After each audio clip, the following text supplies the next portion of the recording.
उमेदवार कुणाला पाडायचं हे आमचं ठरलेलं आहे, कारण या नेत्यांनी जरांगेंचं आंदोलन पाळलं। ही 50 उमेदवारांची यादी आमच्याकडे तयार आहे। त्या 50 मतदारसंघामध्ये आम्ही जाणार, सभा घेणार, आमची संघर्ष यात्रा निघणार। मग तो राजेश टोपे असो किंवा रोहित पवार असो, आम्ही आमचे 50 उमेदवार पाडणाऱ्या म्हणजे ज्यांना पाडायचं त्या उमेदवारांची आम्ही यादी बनवलेली आहे। जाऊन देऊ त्याचं ना काही जरा कसल्याचं बी पाडव म्हणा, यायचं पाडणार तो. चला आपलं पुढं चला. पाडू शकतात का एवढी शक्य आहे का? त्यांचं काय बाबा, चला छगन भुजबळ की पण तुम्हाला रसद पुरवली तुम्हाला असं जाय म्हणा पहिले तिकडे. चला चला पुढं घ्या, पुढं घ्या. चलो जान दो, हवा येऊन द्या. चला घ्या पुढं. कारण जे आम्ही कोणाला विरोधक मानत नाहीत, त्यांना कोणाच नाव थोकत नाहीत. थोका चाटणार काय, आता त्याला काय करावं, आम्ही सोडून द्यायचं ते विषय. ओबीसी समाजाकरता आरक्षणासाठी लढणारे लक्ष्मण. नमस्कार मंडळी, स्वागत आहे तुमचं राजकीय समाचार या आपल्या लोकप्रिय चॅनलमध्ये. मंडळी, रोहित पवार त्याचबरोबर रोहित पाटील आणि राजेश टोपे यांच्यासह 50 उमेदवारांना पाडणार असं म्हणतायत लक्ष्मण हाके. लक्ष्मण हाके यांची विधानसभेसाठी तयारी झाली आहे. कुणाला पाडायचं याची यादी आता लक्ष्मण हाके यांनी तयार केली आहे. मनोज जरांगे पाटील यांच्या पाठोपाठ ओबीसी आंदोलक लक्ष्मण हाके यांनी देखील विधानसभा निवडणुकीसाठी बाह्या खोचलेला आहे. रोहित पवार, रोहित पाटील, राजेश टोपे यांच्यासह 50 उमेदवारांना पाडणार अशी घोषणा लक्ष्मण हाकेंनी केली आहे. विधानसभा निवडणुकीत महायुतीबरोबरच आता ओबीसी आंदोलक लक्ष्मण हाके यांनीही रोहित पवार, रोहित पाटील, राजेश टोपे यांच्यासह 50 उमेदवारांचं टेन्शन वाढवलं आहे.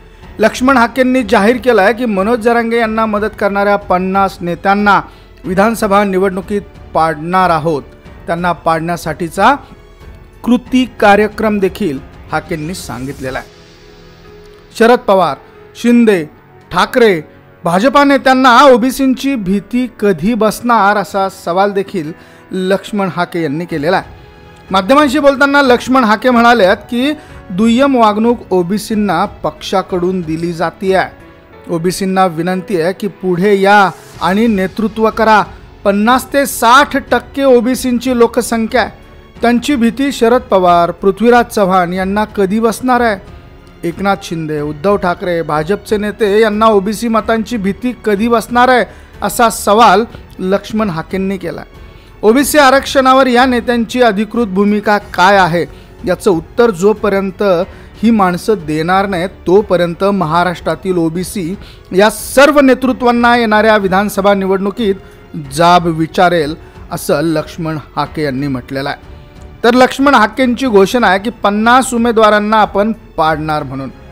तर पत्रकार परिषदेमध्ये लक्ष्मण हाके यांनी 50 उमेदवारांना पाडण्याचं जाहीर केलं आहे. ते म्हणाले कोणत्या 50 उमेदवारांना पाडायचं आहे हे आमचं ठरलेलं आहे, कारण या नेत्यांनी जरांगेंचं आंदोलन पाळलं, पोसलं, जरांगेंना डिझेल पुरवलं, जरांगेंना पैसे पुरवले, जरांगेंना गाड्या पुरवल्या, जरांगेंना लेखी पाठिंबा दिला.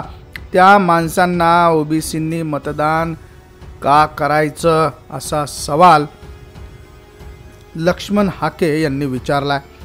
पर आमच्याकडे 50 उमेदवारांची, ज्या 50 उमेदवारांना पाडायचं आहे अशा 50 उमेदवारांची यादी तयार असल्याचं लक्ष्मण हाके म्हणाल्यात. त्या मतदारसंघात आम्ही जाणार आहोत. ज्या उमेदवारांना आम्हाला पाडायचं आहे त्या मतदारसंघात आम्ही जाणार आहोत, सभा घेणार आहोत, आमची संघर्ष यात्रा निघणार आहेत. मग तो राजेश टोपे असो की रोहित पवार असो, आणि मग तो स्वर्गीय RR आबांचा मतदारसंघ असो, किंवा आमच्या सांगली जिल्ह्यातील जतचा मतदारसंघ असो, किंवा नांदेड जिल्ह्यातील मतदारसंघ असो, किंवा परभणी जिल्ह्यातला मतदारसंघ असो, ज्या 50 उमेदवारांना पाडायचं आहे त्यांची आम्ही यादी बनवली आहे असं लक्ष्मण हाके यांनी यावेळेस सांगितलं. तर मंडळी, आता मनोज जरांगे पाटील यांनी आता उमेदवार द्यायचे आहेत की पाडायचे आहेत हे जरी जाहीर केलेलं नसलं तरी लक्ष्मण हाके यांनी मात्र 50 उमेदवार पाडायचे आहेत हे मात्र जाहीर करून टाकलेलं आहे. आता हे 50 उमेदवार ज्यांनी मराठा आरक्षणासाठी लेखी पाठिंबा दिला, ज्यांनी पेट्रोल दिलं, डिझेल दिलं, गाड्या दिल्या, जरांगेंचं आंदोलन पाळलं, पोसलं, मोठं केलं, अशा नेत्यांना आपण पाडणार असं लक्ष्मण हाके म्हणतात. म्हणजे लक्ष्मण हाके यांच्या या घोषणेनंतर तुम्हाला काय वाटतं? तुमच्या प्रतिक्रिया अवश्य नोंद करा. हा व्हिडिओ तुम्हाला आवडला असेल तर शेअर जरूर करा. बघत रहा राजकीय समाचार. धन्यवाद.